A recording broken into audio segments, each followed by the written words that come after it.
Hey guys, welcome back to my channel. Today's video, I'm thinking of making a video about Saturn. Yesterday I made a video about Saturn in different houses and how it responds and what are the effects of Saturn in different houses. Now, there's a difference of being Saturn being in one specific place, responding, reacting in a certain way. Um, so Saturn could be in the first house, but it could be exalted. Saturn could be in the seventh house, exalted. But it's strong and is it giving you good results? It is strong and giving you bad results.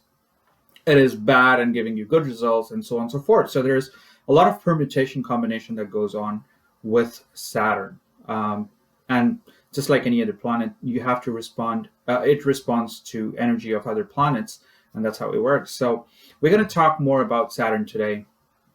Try to give you more understanding. If you want to look into your chart and see where it is exactly and how it is acting, or if it is too complicated, you can always write it to me. But for people who want to learn astrology or people who are looking to grow their knowledge about astrology, this would be a really interesting video. My videos, I try to make sure my videos are not copy paste from some other video YouTube channel. I bring in my own understanding of planets, my own experience of researching on planets through different charts, through my own charts, my own gift of understanding astrology and looking at planets in a different way. So I'm going to try and bring those out to you. So let's see how these all work out for you. So to begin with, Saturn in itself, like I said yesterday on my previous video, you can check out my previous video, you will see. Saturn signifies sorrow. Saturn signifies hard work, labor, laborious work. Saturn signifies delay, interruptions.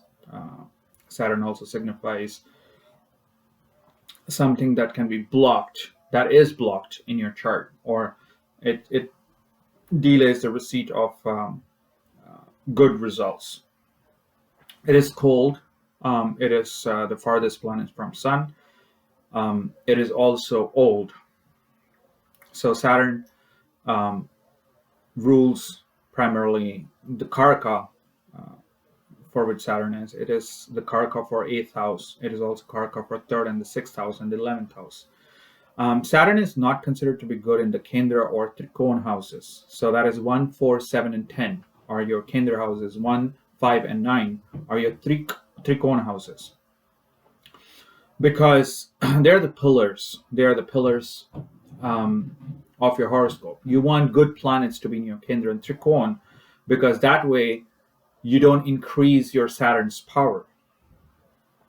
You want to increase power of Jupiter. You want to increase power of Mars. You want to increase power of Venus. You do not want to increase the power of Saturn because then you're focusing too much on the negative aspects of life as opposed to looking at the positive aspects of life.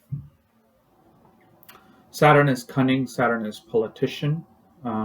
Saturn is straightforward, but he is cunning as well. So when I say straightforward and cunning, it means that if you're good with Saturn, he's going to be pretty good, but harsh. But when Saturn is, when you are bad with Saturn, it is bad and harsh. So it's better to have good and harsh as opposed to bad and harsh. Saturn rules the 10th house of your horoscope. It is the 10th sign and the 11th sign in your Rasi chart. It always comes after Jupiter. So after Pisces, there is Aquarius, and after Sagittarius, there is Capricorn. Now, why I said, you may say, oh, Aquarius is the 11th sign, Pisces is 12. So why are you saying that Saturn comes after Jupiter? But there's a mythology, there's a story which has divided planets in two halves. One half belongs to Sun, and the other half belongs to Moon. And they kind of distributed planets between each other. So basically, if you look from Sun's angle, Aquarius is the last planet. From Moon's angle, Aquarius is the last planet in his side. And if you see from Sun's angle, then Capricorn is the last side, last sign from Leo. So 4, 3, 2, 1, 12, and 11 are on the moon side. And Aquarius, the 11th, being the last sign after Pisces, ruled by Jupiter. Aquarius ruled by Saturn. It's the milder signs on the first half up until Aquarius. More harsher signs or more from the sun side are 5, 6, 7, 8, 9, 10. 9 again is ruled by Jupiter, is the Sagittarius, 10th is the Capricorn sign. These are more technical knowledge. Now, coming back to some common knowledge or something that a common person can understand in terms of astrology. Saturn is basically a planet that depends on other planets, how Saturn reacts. So let's say, for example, if you have a strong Saturn and a strong Venus, what it would mean is that if you work hard, you will get good money. If you're lazy, well, you might not be able to activate your Venus. So that's the reason Saturn is exalted in Libra, which is the 7th house technically, because you're looking forward to other people. You're trying to do service to other people. What happens when you help other people out? You kind of build relationship. You build networking. When you build network, you empathize with other people's problem. You try to solving the other people's problem. Not exactly solving, but let's say you're trying to serve the other person. When you're trying to serve the other person, you basically get remunerated. Venus is luxury. Venus is cars. Venus is money. Venus is basically your bank balance, your semen in male's chart. It's a girl child in any parent's chart, and so on and so forth. So Venus is basically, that's what Venus shows.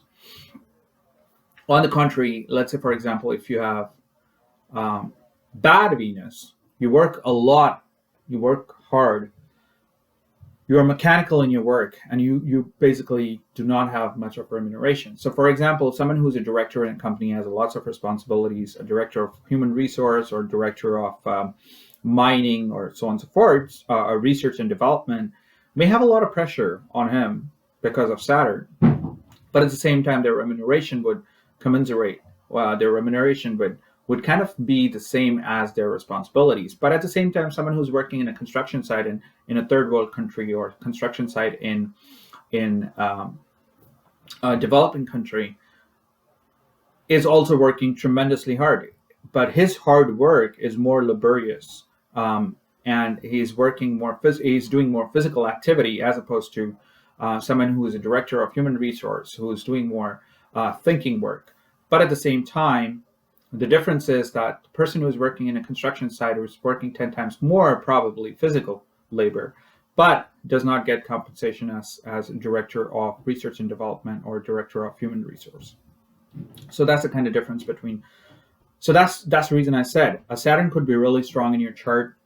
You may be developing Saturn, but if your Venus is bad, it's not really going to help you. So that's one way to look at it. The second relation between Saturn and Mars.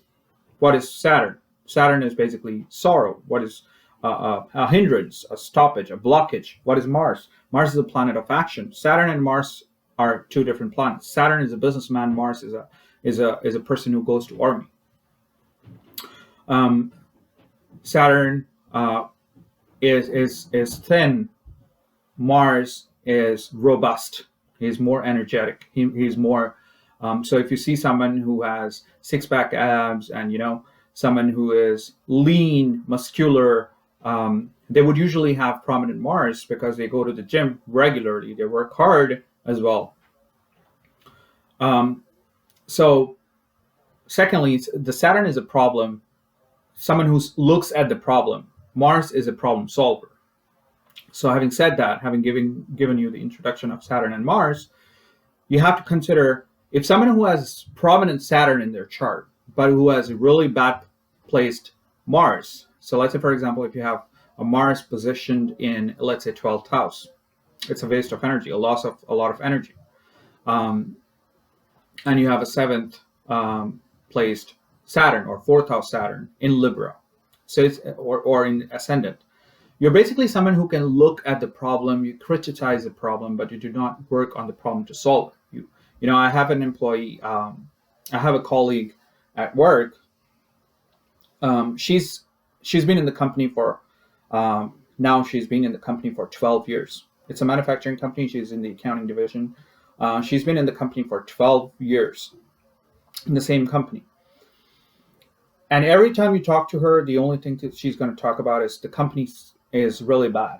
It doesn't pay so and so. I'm not going to take the names, obviously, but the company is really bad. It doesn't provide this or it doesn't provide that, and so on and so forth. So when I go to her, I walk up to her, and when we start a conversation, she would say, okay, this is the problem. The company doesn't appreciate people who has more experience. It will always try to bring new people in.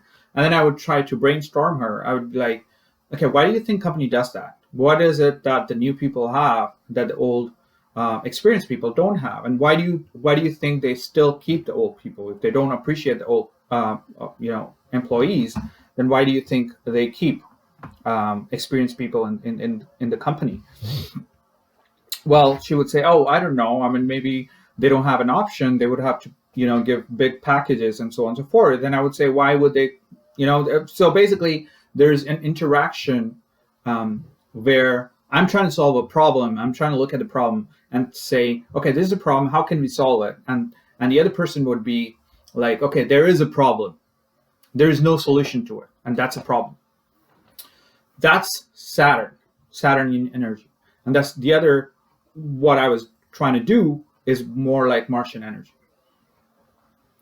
So a Mars is exalted in the 10th house. Why is Mars exalted in the 10th house? Why is Mars exalted in Capricorn or Makar Rashi? It's because it goes out in the public, it solves the problems. So Saturn is someone who will be sitting there criticizing, there's too much cold. Mars is someone who comes up and turns on the heater. But the good energy, if you have good Saturn and good Mars, you will look at the problem and you will try to solve the problem. That's the good Saturn and good Mars. If you have a debilitated Saturn, you would look at the problem in the wrong way.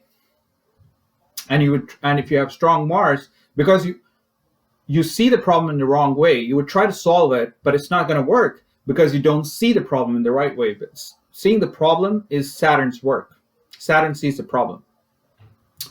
Solving the problem is Mars's work. He solves the problem. He puts stuff into action. Let's say, for example, you have an exalted Saturn. You have a really good Saturn. You know what exactly the problem is, but your Mars is debilitated. Your Mars is badly placed. Your Mars is in the 12th house, for example. That's the worst example. So if it's in the 12th house and so on and so forth, what you basically try to do is implementing your energy, or you're trying to solve the problem in the wrong way. So if there is a problem which says 3 times 3, that's Saturn, then 9 is an answer which is brought by Mars.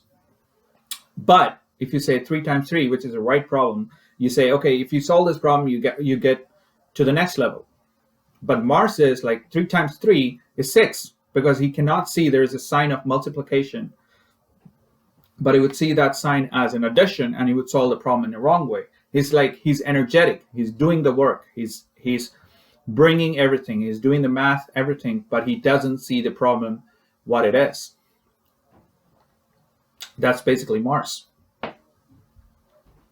and Saturn. That's how you can say if your Saturn is good and your Mars is good, can you solve the problem? So that's all right. If you have a strong Saturn, you don't wear Saturnian clothes. You wear Mars clothes, so that your Mars gets stronger. You do a solution for Mars so that your Saturn can now use the help of Mars, which is the energy, and solve the problem. Now, so we just saw Saturn and Mars. Now we can talk about Saturn and Jupiter. We're going to talk about some of the most important planets based on which Saturn can basically give results.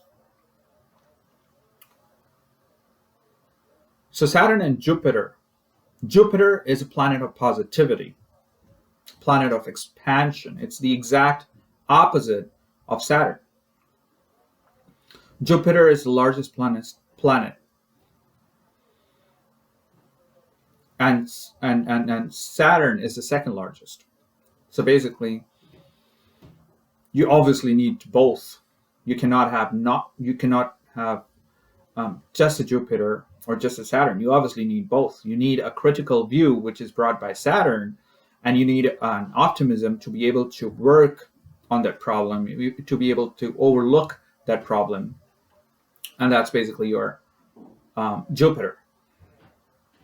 So for first half of your first 1/3 or 1/4 of your life, so until you educate, until you go to school or college, until you go to your teachers and gurus for problems, and when your legitimate guru gives you a problem, that's basically your Jupiter.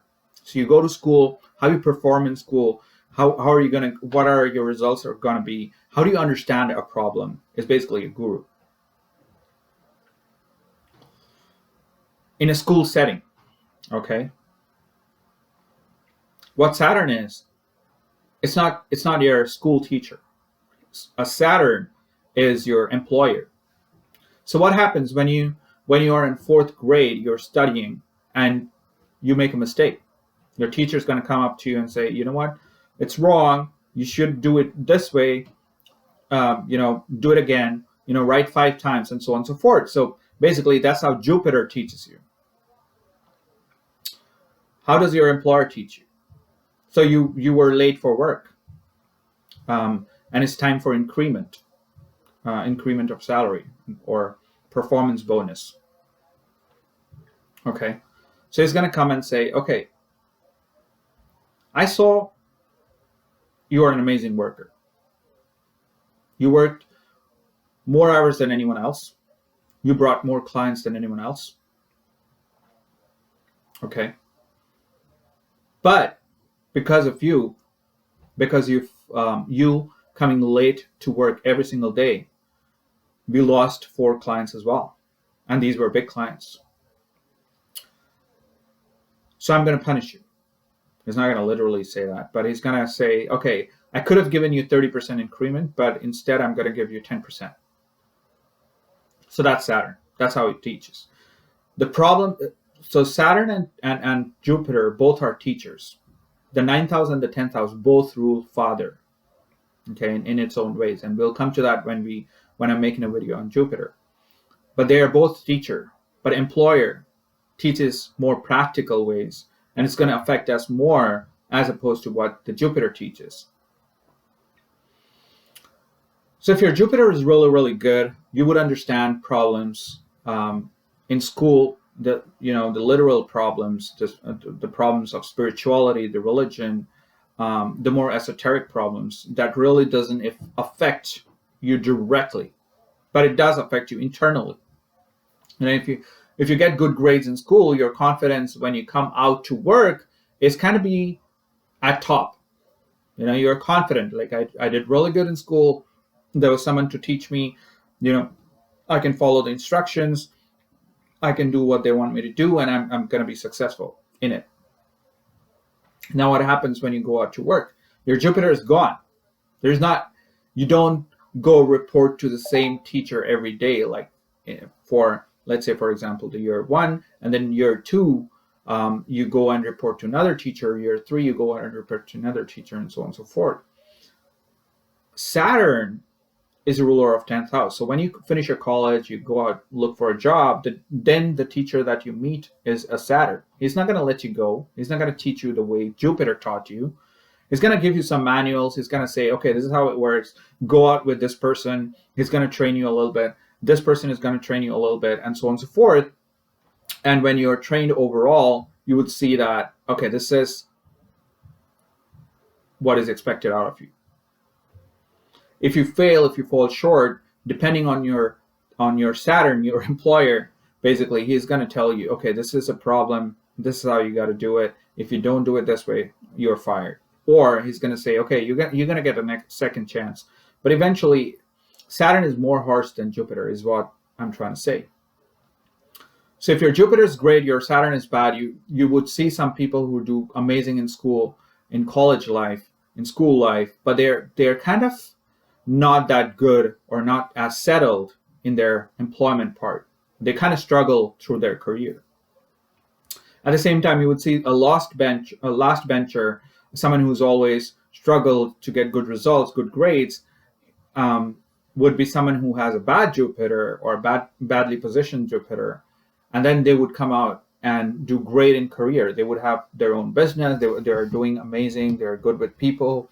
They have people skills, and they're able to use network, and they're doing amazing. So that's basically the difference between Jupiter and Saturn. So you want obviously a good Jupiter and a good Saturn, but if not, then obviously you need a good Saturn and good Mars, because school is obviously the first part of your life where you can do really, really good. But then the practical life starts after the age of 19, 20, 22, 23. Once in your life, you're going to go out and do the activities.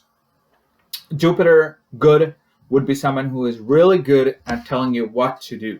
He's a good teacher. He can tell you how exactly you should learn and so on and so forth. He would give you more of a wider version of understanding. Saturn as a teacher, if you have someone who is a teacher for you, but he has Saturn, he has this prominent Saturn in his chart, he would someone be who gives you more details. He'll be like, okay, this is the formula. You got to understand this formula. If you don't understand this formula, you're going to suck. You're going to fail. So when Saturn teaches, he's not going to worry about understanding the concepts. He's going to say, okay, these are the 5 things you need to clear the exams. And if you don't do it, you're going to suck. You're going to fail. That's Saturn. Jupiter, on the other hand, he's going to work on your concepts. He's going to say, okay, what is the relationship between demand and supply? What happens when there is more demand? What happens if there is less supply? And so on and so forth. So that's how Jupiter makes you understand. He's more talkative. He's going to give you more examples for you to understand and clarify your concepts. Saturn is someone who's going to work on you and say, this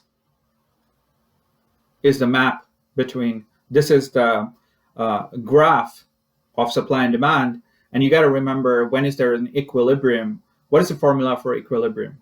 What is the formula for equilibrium when there is a monopoly, or when there is, the deeper concept, the details is Saturn. The concept in itself is Jupiter. So that's the reason you need both in balanced position, because someone who understands, someone who's really good in literature, someone who's really good in science, but not so good in mathematics, may suffer due to Saturn. Mercury is basically your mathematics, your numbers game, right? Now, it's very interesting. Mercury is debilitated in Jupiter sign, right? It's debilitated in Pisces, because obviously Mercury is not just a concept, but it's a repetitive mathematical work. Mercury does better with Saturn as opposed to doing better with Jupiter. Mercury obviously is exalted in its own sign. He's exalted in Virgo, because maths is math. I mean, you can't not just work hard and not understand. You cannot just understand and not work hard. You have to have both. So that's Mercury. It's also education. But this is how situation works in your chart. So if someone says you have an exalted Saturn, if you see someone who is an exalted Saturn, or Saturn in the 7th house, but having a really, really bad life, and if you go to a traditional astrologer who just looks at the planet in the signs and the houses and say, oh, your Saturn is exalted and you're going to have a beautiful life and you're going to have, you're going to have servants and you're going to be a leader and so on and so forth. No. Okay, that isn't how it works. There are different planets that affect the energy of Saturn. If you have a very strong Saturn and no Mars and no Jupiter and bad Mercury and so on and so forth, your exalted Saturn is not going to do much. Similarly, if you have an exalted Jupiter, but you have a bad Saturn, you have a bad Mars, you're going to be someone who's a really good teacher, but that's all you're going to be good. You're going to be, when people come to you, they feel really good. You can give good advices and so on and so forth, but you cannot solve their problems practically. You don't see the problems practically. You may sound like a guru who gives really sound advice, who makes the other person feel really nice when he listens to you, but you cannot really solve their problem. The problem-solving abilities and looking at the problem comes from Saturn. Problem-solving abilities comes from Mars, because he's the one who goes out and does work.